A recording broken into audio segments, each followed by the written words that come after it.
we talking about? Menstrual cycles. Okay. What makes us a woman? I like it. And you'd think at the age of 42, I'd know about periods and menstrual cycle, but I don't. I'm still learning. It still feels like a mystery. I think I battled in my 20s thinking I was mentally unwell. Yeah. And really, it was just hormonal imbalance. Yeah. That chaotic energy that we have as women, particularly when, we are PMTing, when we're coming into menstruation, and you feel mental. You do, and you can't, and you think there'd be a pattern, so every month you'd think, oh yeah, there's a pattern here, but you don't, do you? You just live for the moment. And even now that I'm aware of each season and each process throughout my cycle, each month still varies completely. So you said season. I like that. Okay. Can you explain about the seasons? So the way I like to look at it is that I work with 4 different types of stages throughout the cycle. So we'll start off with menstruation because... It's always seen as the beginning, isn't it? Yeah. Like day one. I want to start there because people, and a lot of my friends that are in the 40s and 30s, say to me, what is day one? Yeah, what is it the spotting one? before? Yeah. Or is it the blood flow? Mm-hmm. Or is it... Yeah, what is day one? The pain comes, or is it... And some people say, actually, is it when I finish my period and that's the start of my cycle? So day one is the start of your blood flow. Whatever that might be. Yeah, whatever that might be, that is your body's way of saying, I'm ready to hibernate.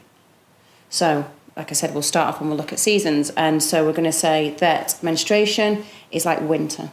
So a drop in energy. A drop in energy, a drop in everything, a drop in wanting to be seen, a drop in just everything. It's like, do you know what? I'm not even going to leave the house today. Completely opposite to the adverts you see, where women... where women are... Skateboarding through the park. For body form. Oh, yeah. Anyway, I said it. They're probably not around now, body form, but... And women are jumping out of planes. Yeah. Doing that, and that's the complete opposite. And you fight that, don't you? Yeah. And that's a complete drop in hormones, isn't it? Everything just drops. Yeah. It's just the last thing I want to do when I am menstruating is jump out of a plane. Right? Men out there, look on the calendar and don't book any surprise. I don't, Parachute jumps. I'm and we digress a little bit, but I'm fortunate enough that I have a business and I'm self-employed, and I actually situate my entire life around menstruation. That is wise. Possible. That is wise. And I think we put a lot of pressure on ourselves to carry on exactly the same.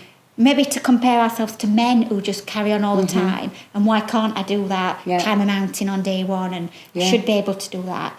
And really, be kind to yourself. And just, if you want to, you can. If you don't want to, you don't have to. The thought, when I think back to my teens, I was quite late actually. I came on period at 13. That was late. I was 16. Were you? Yeah, I must have had very low estrogen. See, it's so interesting. We've known each other God knows how many years, and it's just things we don't discuss. Yeah. Wow. So if I think about all the times, and I've been bleeding, and I've tried to do the things that I do throughout the rest of the month. It's impossible. And it's insane. And then I wonder why I'm so exhausted. Your body is literally cleansing and shedding. And it's about giving permission to your body and saying, do you know what, I'm going to hold you in this space and I'm going to let you shed. And you can become as healthy as you can to lessen cramps and ease the period part of it, but you still got that dip in energy, don't you? So you still, however your period, you still feel. You will not feel any better being on your period until you start to connect with yourself as a woman. It's a God-given right. It's our moral compass as a woman to have this bleed. And some people say that when you're on your period, you're most intuitive. Mm-hmm. And that's why some people, not millions, but thousands of hundreds of years ago, they were actually persecuted and burned because they were seen as, strange women. But really, they were more perceptive and more intuitive during their period. Yeah. women, I mean, going back hundreds of years ago, women were locked up in mental hospitals when they were in menstruation. So that's our winter. Yeah. But it's not all negative. No. Oh, no, like, I mean, I actually look forward to bleeding each month. It's the highlight of my month. You know, I really look forward to that cleansing process.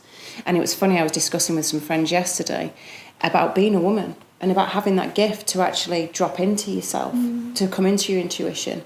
And I actually feel sorry that men don't have that moral compass. All my life, I've rejected my period and gone, oh God, I'm bleeding. Or you punish yourself by putting yourself on the pill, so you don't have to. Yeah.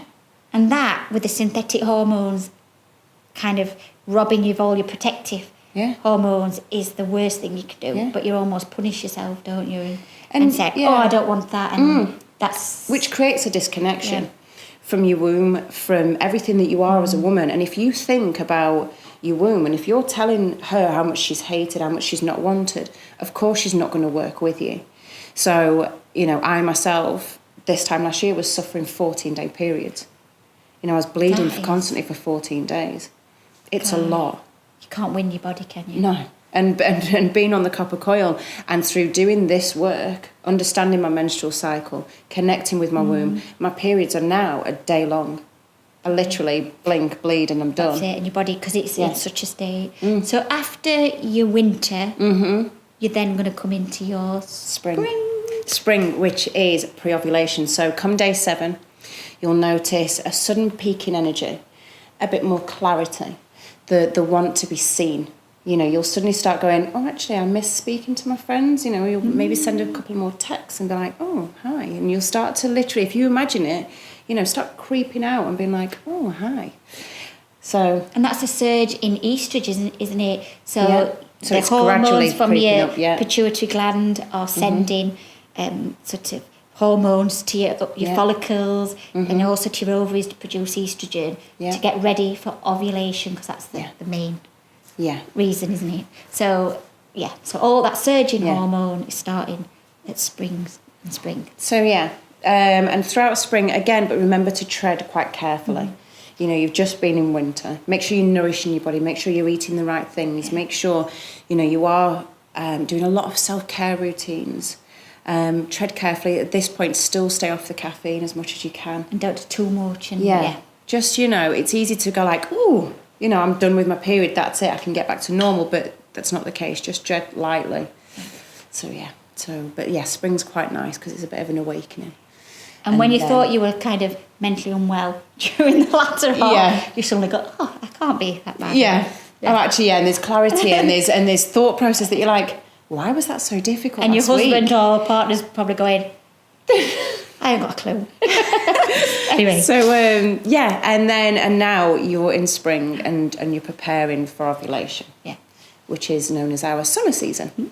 So imagine summer. You know, we've got barely any clothes on. We're so happy to be seen. Confident. We're full of energy, and that's when estrogen's at its highest. That's when as LH hormones, everything's at its highest. To get ready to rupture that follicle and release the egg. And you'll notice people will be like, wow, you look amazing. What have you been doing? And you've hardly got any makeup on, and you've not even done your hair, you know, and you feel thinner and on all these things that are just make you feel, I want to say fruitful. You know, that's when you're in full bloom. That's when you're like, everybody look at me. And that's around, it varies, doesn't it? So some it's day 12, some it might be sooner, some it might be... So that can change, can't it, that part of the cycle? So for me, I'm on a 25-day cycle. Mine starts at day 11. So that is quite, because it's a shorter cycle. Yeah, on a 28-day cycle, which is probably the most common, you are looking at day 14. Which is what I'm... So, but that's when I call that my Wonder Woman stage. So I barely need any sleep. I've got so much energy, and sometimes that high energy can be a bit difficult to ride. So I still have to check in with myself regularly and go, okay, are we okay? Because it can feel a bit manic. Mm-hmm. But personally, that's when I organise all my appointments. That's when I go running. That's when I have caffeine. That's when I do all the things that I can with my body, you know, and work with it and just be like, no, this is brilliant. I'm loving my summer season. And then summer has to pass. Yes. And then we drop into the lovely autumn, which is known as pre-menstruation. And you'll notice you'll suddenly start to feel a little bit tired. Getting out of bed in the morning, you're a bit sluggish. And you're a bit like, you might notice your skin getting a bit greasier. Your hair will not have that lackluster that it normally does. Your makeup, even the symmetry in your face changes.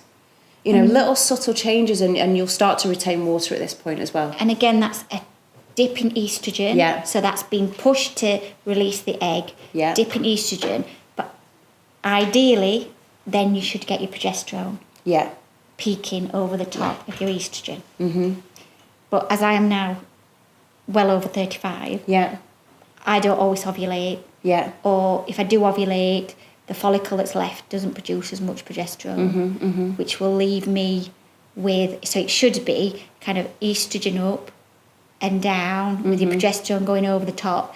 But I would say my estrogen dips but always stays above the progesterone now. Okay. So it doesn't actually, sometimes it won't get released from the follicles. So I tend to experience after ovulation lots of symptoms and like PMS.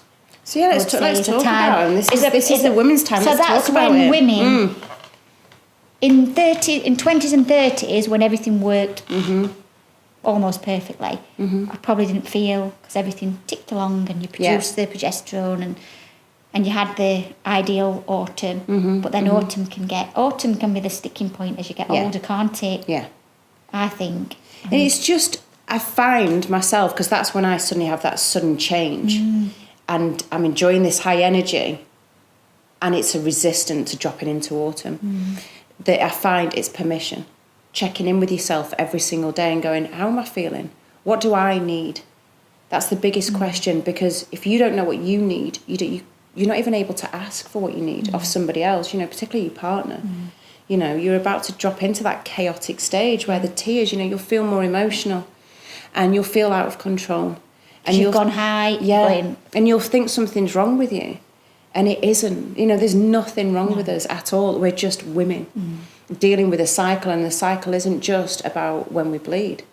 The cycle is the entire of the month. Yeah. And that's what we forget so often. So when we drop into autumn, I find that's my most delicate stage. Yeah, that I have to say, what do I need right now?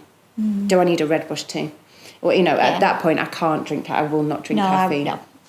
Stay away from it, because I start to need more rest. Afternoon naps, little things that I almost feel like I'm not worthy of. Yeah. And it's about dropping in and going, do you know what? I'm giving myself permission to have what I need right now.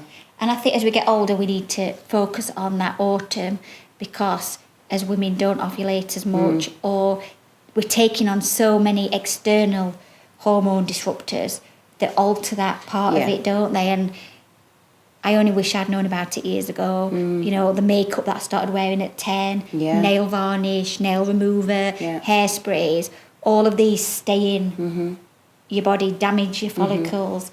And by the time you get to 35, then you're noticing the difference. And I certainly do when I'm seeing clients, and you will.